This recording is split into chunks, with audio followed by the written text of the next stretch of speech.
Voilà pour le passé. On va s'intéresser à présent à l'avenir. Nir Barkat, vous serez le prochain ministre israélien des Finances si le Likoud l'emportait en mars prochain. Pourquoi est-ce que Netanyahou il vous a choisi, vous, plutôt que d'autres officiels plus confirmés? Vous arrivez sans expérience ministérielle. Est-ce que c'est pas un cadeau un peu empoisonné? D'abord et avant tout, je tiens à remercier le Premier ministre Netanyahou pour la confiance qu'il me fait et pour le fait qu'il ait adopté le plan. Et quand vous voyez le programme qui a pour objectif de faire baisser dramatiquement les prix de l'alimentation en Israël, de faire baisser de manière dramatique les coûts du logement en Israël, un énorme investissement dans le domaine de la santé en Israël et d'autres choses qui permettront d'augmenter la croissance en Israël, se concentrant sur les nouvelles technologies, l'aide aux petites moyennes entreprises, se concentrer sur la périphérie, le Golan, le Negev, la Harava, et donc tout cela, ce sera des énormes réformes économiques en Israël qui fera avancer Israël. Et les habitants d'Israël doivent comprendre qu'ils ont aujourd'hui deux alternatives du point de vue économique. Qui va diriger l'économie d'Israël? Est-ce que ce sera Benny Gantz?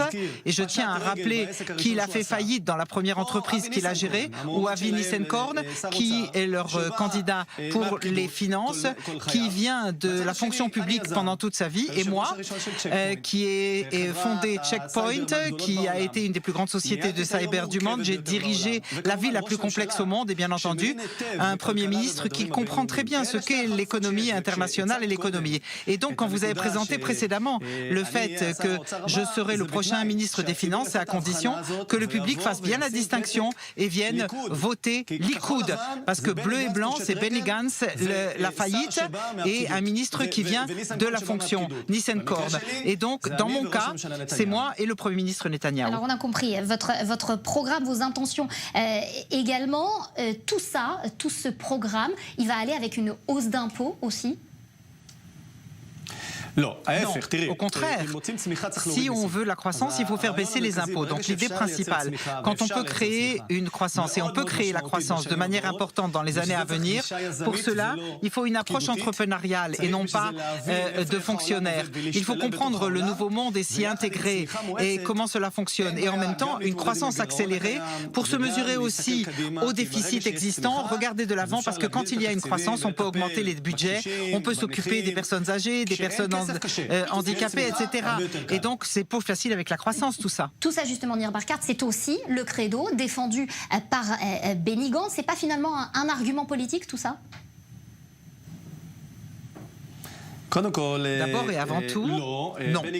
Benny Gantz et la gauche ont une approche socialiste.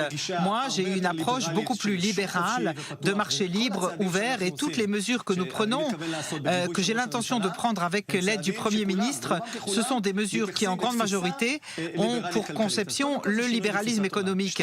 Deuxièmement, c'est un changement donc d'idées. Et donc, il n'a pas d'expérience. Sa seule expérience à Gantz, c'est la faillite. Alors, il peut dire tout ce qu'il veut. En fin de compte, il faut voir quelles sont les capacités et les conceptions du monde des personnes. Et là, il y a une différence énorme entre la conception du Likoud, Netanyahou Barkat d'un côté, Benny Gantz à gauche, le socialiste, la fonction publique, le fonctionnaire et le manque d'expérience. Il y a aussi encore une différence entre l'expérience en privé et l'expérience à la tête d'un ministère. Vous vous engagez aussi, Nir Barkat, à être payé 1 shekel par mois en tant que ministre des Finances?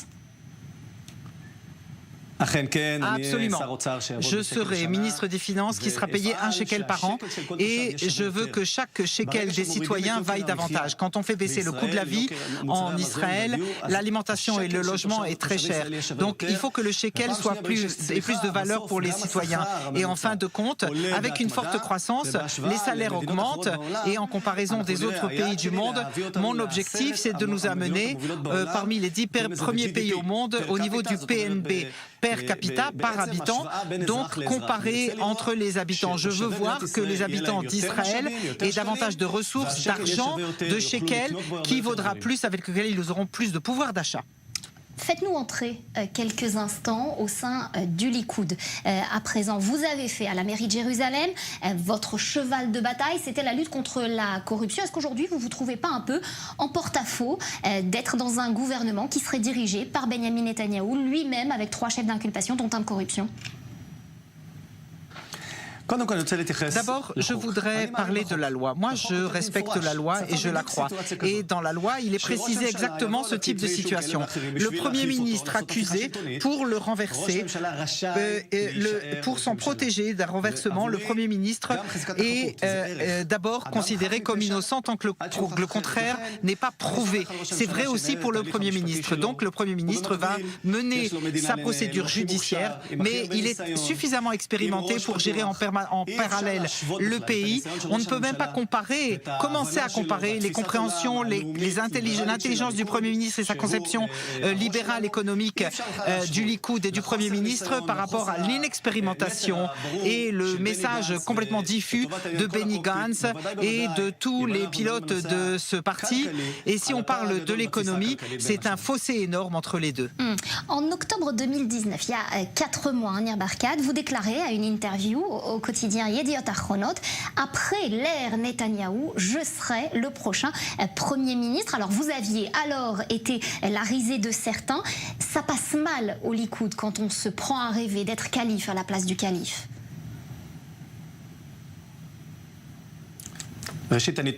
D'abord, je soutiens de manière pleine et entière le Premier ministre Netanyahou. Je ferai tout pour l'aider à être élu, l'aider, le soutenir et mener à sa droite l'économie d'Israël. Ça n'est pas d'actualité, certainement pas maintenant. En temps venu, aujourd'hui, ça n'est plus à l'ordre du jour. Je ferai tout le monde possible pour aider le Likoud à remporter l'élection et pour renforcer les résultats extraordinaires de cette dernière décennie. Je serai aux côtés de Netanyahou pour continuer à promouvoir Israël et la faire avancer. Justement, comment est l'ambiance au sein du Likoud au moment des primaires avec Gideon Sa'ar? Ça semblait pas vraiment joli tout ce qui se passait. Nous sommes le seul parti démocratique en Israël. Et naturellement, quand il y a des primaires, les gens s'expriment, il y a des combats et je crois que tous les partis en Israël devraient adopter ce modèle ouvert et démocratique, véritablement démocratique du Likoud. Nous, la première ligne du Likoud, nous, après les primaires, nous savons œuvrer de concert, laisser de côté les dissensions et je suis fier de notre parti pour œuvrer ensemble. Ils ont fait un choix extraordinaire. Nous travaillons aujourd'hui ensemble. Nous avons oublié les primaires parce que nous nous souvenons tous que nous travaillons ensemble pour remporter ces élections pour un avenir meilleur pour nos enfants et pour les prochaines générations. On connaît, Nir Barkat, vos relations d'affaires, notamment avec les États-Unis. Vous avez eu un lien dans la préparation du deal du siècle. Est-ce que vous avez manœuvré dans les coulisses avec l'équipe de Donald Trump? J'ai d'excellentes relations avec l'administration américaine. Cette dernière année, j'ai proposé des moyens de développer l'emploi en Judée et Samarie autour de nouveaux centres de travail avec une carte que j'ai présentée à l'administration, au Premier ministre, au Président. Nous avons des capacités extraordinaires de créer de l'emploi de manière très importante dans les zones C sous contrôle israélien, 10 zones industrielles nouvelles que les implantations adorent, que les Américains aiment beaucoup. Nous pouvons ainsi employer des Palestiniens et des Israéliens ensemble. Deuxièmement, un concept de tourisme sur la terre biblique, autour des histoires bibliques, des sites de tourisme qui ne font pas dissension. Je pense que ce sont des éléments économiques qui sont reliés au renforcement des implantations, la planification en Judée et Samarie pour 2 millions de Juifs avec les progrès des Palestiniens dans leur territoire.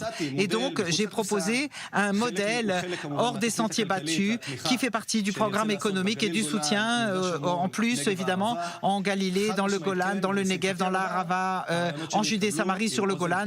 Avec l'aide de Dieu, j'espère que tout cela sera accepté et adopté. Être à la tête de Jérusalem, c'est un peu être à la tête d'un certain monde. Qu'est-ce que vous retenez personnellement, j'entends, de cette décennie à la tête de la ville la plus scrutée du monde ? C'est se lever chaque matin et se pincer pour croire que j'ai ce privilège incroyable de construire Jérusalem. 10 ans où je me suis levé chaque matin pour m'occuper des problèmes les plus complexes possibles et imaginables. C'est un microcosme non seulement de l'État d'Israël, Jérusalem, mais de défis internationaux, le statu quo, les religieux, les orthodoxes, la droite, la gauche, la croissance économique, les réformes d'éducation dans le social. Et en tant qu'entrepreneur, j'ai très bien compris que mon expérience et mon orientation financière étaient pertinentes pour gérer une ville complexe comme Jérusalem. Et j'ai terminé une décennie, quand je regarde en arrière avec beaucoup de fierté, les réformes. Qu'est-ce que j'ai reçu comme ville il y a 10 ans, et tous les Jérusalemiens et ceux qui vont à Jérusalem aujourd'hui sentent dans l'air cette ville extraordinaire, magique même, et voient qu'est-ce que j'ai laissé derrière moi avec la construction, avec cette croissance, et voilà ce que je veux faire maintenant pour tout l'État d'Israël. Cette expérience, cette connaissance, il n'y a pas de sujet que je n'ai pratiquement pas traité, et je vois aujourd'hui, après la présentation de mon plan économique adopté par le Premier ministre, je vois comment on peut faire un grand saut en avant pour tout le pays, et cela passe par mon expérience de Jérusalem auparavant et mon expérience d'entrepreneur, bien sûr, sur le marché privé. Retourner à Jérusalem et peut-être rue Balfour cette fois, ça fait aussi partie des ambitions? Non, c'est pas pertinent pour l'instant. Vraiment, ça n'est pas pertinent. J'ai beaucoup de respect pour le Premier ministre et je suis à ses côtés. En temps venu, on en parlera. C'est pas le moment. Merci beaucoup, Nir Barkat, d'avoir répondu à nos questions ce soir. Merci infiniment d'être venu dans votre emploi du temps particulièrement chargé. Alors, on va faire le